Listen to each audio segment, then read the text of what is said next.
One of the things that I am sick of the local church doing is just being constantly bickering, being back and forth against each other. We got black churches against white churches, Republican churches against Democratic churches. We got, old traditional churches against modern trendy churches. It's just all this back and forth. And one of the reasons I believe, and this isn't everywhere, but this is the negativity that we see in social media. And one of the reasons that I believe this is the case is because as the capital C church, a lot of us, we aren't actually reading our Bibles and submitting to what the Bible says and how we should get along and how we should have this sense of unity. And so I believe us studying Ephesians 4:1-16 today is going to help us kind of get into what should this look like? What should the church actually look like? And how can we finally get along? Because the enemy wants us to be distracted by everything that's going on in the media. And he wants us to think that that's normal, and it's not. So if you're new here, my name is Della Chris. I make faith-based content to help you encounter Jesus and fall in love with his word in the small margins of your time. If you're busy, I got you. Just pop in your earbud and then you can still study your word as you live your life. And so here we go. Lord, we invite you into this time and we're going to jump in. God, we pray that you bless it. We pray that you transform our hearts. In Jesus' name, amen. All right. Siri, 10-minute timer. All right, here we go. So I'm going to start by reading. We're going to read Ephesians 4:1-16. Hope you have your Bible. If not, I'm glad you're here. I, therefore, a prisoner of the Lord, urge you to walk in a manner worthy of the calling to which you have been called, with all humility and gentleness and patience, bearing with one another in love, eager to maintain the unity of the Spirit in the bond of peace. There is one body and one Spirit, just as you were called to the one hope that belongs to your call, one Lord, one faith, one baptism, one God and Father of all, who is over all and through all and in all. But the grace was given to each of us according to the measure of Christ's gifts. Therefore it says, when he ascends on high, he led a host of captives and he gave his gifts to men. And saying he ascended, what does it mean but that he had also descended into the lower regions of the earth?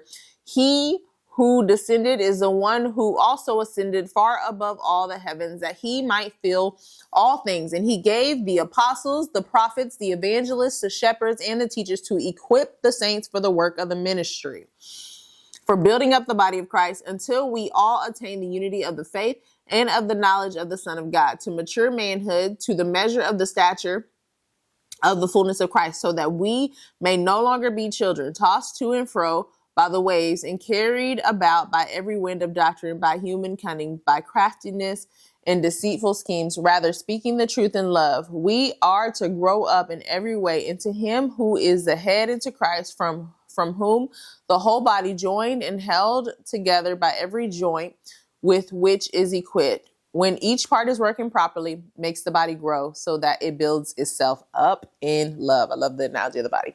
Okay, so Paul starts with reminding us that he is on house arrest. If you call my other video, that's where Paul is writing from. He's writing from a state in house arrest. And I believe he does this because he's kind of set up the scene like, listen, I believe in what I'm about to tell you so much that's why I'm here, right? Like, I believe in this stuff. This is not just cute work for me.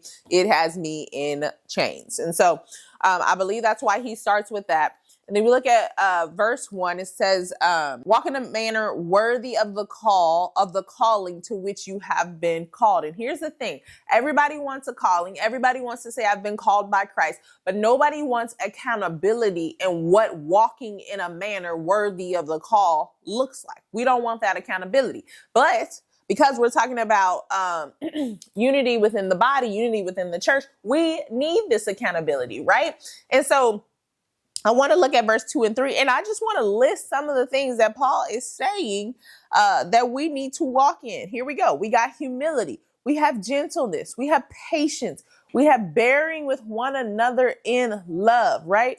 Eager to maintain unity of the Spirit, right? And peace. So eager to maintain unity. If there was another phrase that could, like, this is the opposite of how we live our lives now. Eager to maintain unity. I feel like we're eager to cut each other's throats. Like, we'll hear somebody say something wrong and we can't wait to go make a video about it. Y'all, if you're watching podcasts, that the main purpose of the podcast, the main purpose of the YouTube channel is to tear down other believers or to figure out where they went wrong and all of that. That is not that is not something you as a believer should be partaking in. Yes, use wisdom. Yes, use discernment about who you're listening to. But anybody who is dedicating their lives to tearing down other believers, that is not something that you should be partaking in. And so I feel like all these things that Paul is listing, a lot of times they just go out of the door once social media comes into the picture. Verse 4, there's one source, the Holy Spirit. If we would submit to the Holy Spirit and remember this, that there's one source, y'all, I believe that we could finally come together as a church and fight the schemes of the enemy. In verse 8, Paul references the Old Testament passage where he's talking about, hey, Jesus gives us these gifts, right? And these gifts in verse 11, these gifts are for leading the church. So we got apostles, prophets, evangelists, shepherds, and teachers. Now, here's the thing. Until the church uncovers these gifts in their leadership and operates in these gifts in their leadership, I feel like there will always be chaos. I feel like there will always be tension within the capital C church, the universal church, but also within the local church, because we need all of this, right? We need the apostles, the prophets, evangelists, shepherds, and teachers. Like, we need all of it. And sometimes the tension that we're feeling is because we're not operating in those gifts. And so verse 12 is important. Equipping the saints. We as leaders should be preparing the saints for the work of the ministry. So if you don't know, I work full-time for a church. I'm an executive director for our church. And this is something that God is always pulling back to. My main focus, people have things that they think I should be doing. Let me tell you that. But my main focus should be equipping the saints for the work of the ministry, for building up the body of Christ. Here is what that does. One, you don't have time for all this fighting and arguing whenever you're equipping the saints for the work of the ministry, because that right there will keep you busy. You don't have to make up stuff. You don't have to gossip. You can literally just equip the saints for the work of the ministry. But also, this is why I'm so big on the local church, because you're equipping the saints for the work of the ministry. They're uncovering their gifts. They're operating in their gifts. And that is building the church. That's building the unity, because everybody's operating in their gifts. And the church becomes this safe place, a safe haven for people to work out and operate in their gifts. Then when they go into the marketplace, right, we're an example of this level of unity. They feel boldness to walk in that. So say if leadership is their spiritual gift, but they're able to practice that and work that out within the church, and then they go without of the church, they use the leadership, they are able to bless both believers and unbelievers in the marketplace. Verse 15, truth and love. Another way we should be moving with one another. Yeah, rather speaking the truth in love. Y'all, we just don't do this. And so many people say, well, I'm just real. And me, I'm sure you know, if you've been on this channel, I have a blunt way of speaking. I like to just tell people like exactly what I'm thinking. I don't want nobody to be thinking like, oh, did she mean this? No, I'm kind, because I don't see the point of tearing people down, but I am blunt. And so I think we need to find that tension again of what does it look like to speaking the truth in love? Like, what does that look like? So that's important. And then it says, grow up. We are to grow up in every way into him who is the head, into Christ. We should be growing up in Christ. Some of us don't want to be held accountable for the fact that we should not be in the same place today that we were yesterday. How do we grow? We read our Bible. We live with other believers, right? We do life with other believers. We pray. We ask the Holy Spirit to reveal places in which we need to grow. We should grow up, okay? People are like, oh, only God can judge me. Well, honey, there's so much. Here's another thing. There's so much also on the other side of growth. I don't know why we would want to stay stagnant. So in verse 16, we see when each part is working properly, it makes the body grow. So it builds itself up in love. I love that. When the body is functioning, it makes the body grow. And I know that means spiritual growth, but also I can't help but think that as church leaders, sometimes we can get so focused on how do we grow the church? And you can have your opinions about that, but things that are not growing, you know, you don't want anything to do with that.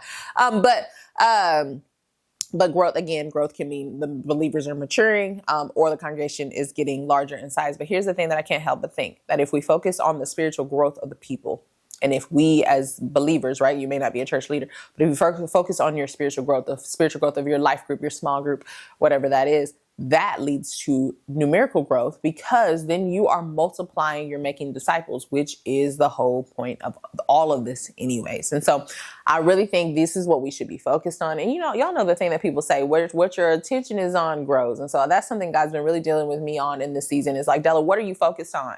Because that's what's going to grow. that's what's going to have your main attention and your main focus. And so I want to make sure I'm focused on, again, equipping the saints for the work of the ministry, and focus on the positive things that God has in front of me, and making sure that I am walking in a way, like Paul is saying here, in humility, gentleness, patience, and bearing with one another in love.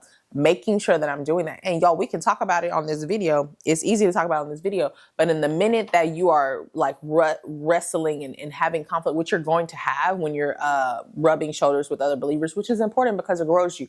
So many people try to just like, I don't do church no more because I'm church hurt. No, you want to have conflict. You want, and I'm going to do a video, a podcast on how Christians handle conflict, because we don't do it well.